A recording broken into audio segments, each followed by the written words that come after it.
I still think the lack of specificity around the nuclear issues, I think, will be a surprise to some people who have been following all this.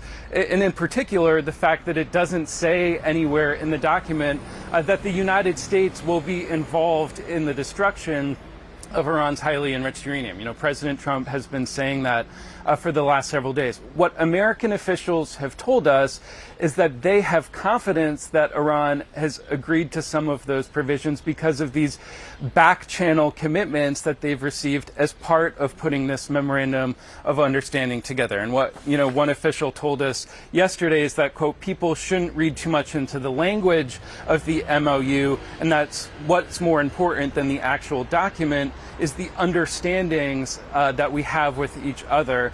Of course, all of that is, I think, going to risk some backlash from Iran hawks, even from some of the president's own allies who will argue that the U.S. is putting too much faith in the Iranians' word in all of this and not necessarily in what they're willing to put in writing in these documents. But certainly what you've heard from the president over the last days, including here at the G7, is really proclaiming this as a triumph, talking about how he was able to secure some of these commitments from Iran and suggesting that the future negotiations will, in fact, be easier. But just reading the document and reading all of the issues that are left to those future negotiations, I think it's clear that there are still some very difficult talks to come.